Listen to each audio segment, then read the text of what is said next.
Tolik, elə istəyərdim sənlə bağlı xoş ifadələr işlədim, xoş sözlər deyim. Elə istəyərdim deyim ki, bax, Tolik belə oğlandır, Tolik belə kişidir, Tolik elə kişidir, Tolik belə kişidir. Ya, yəni yaxşı mənada. Amma deyə bilmərəm.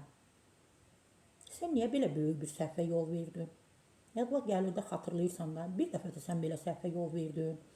Mənə telefon açdın, biraz kövrəldin. Sara Səfra, mən əslində elə adam deyiləm, mən yaxşı adamam, mən gözəl insanam, xeyriyyəçiyəm. Dedim, Tolik, nə istəyirsən? Sən mənimlə bağlı xoş fikirlər deyim.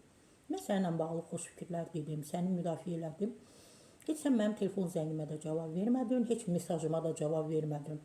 Mən düşünürəm ki, indi mən sənin yanında olsam, yenə də biraz keçəndən sonra sən mənim mesajlarıma cavab verməyəcəksən, ümumiyyətlə məni tanımayacaqsan.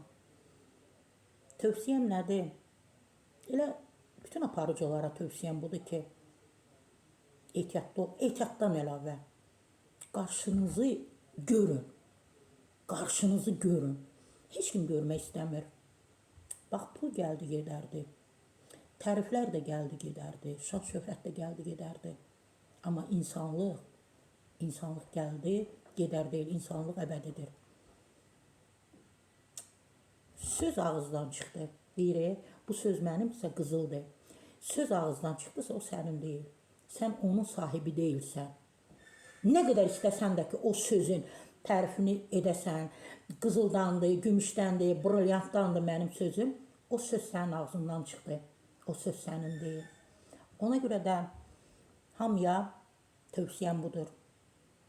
Danışanda düşünün, danışın. Məndən bu qədər. Sara Səfra Bahadır'dan.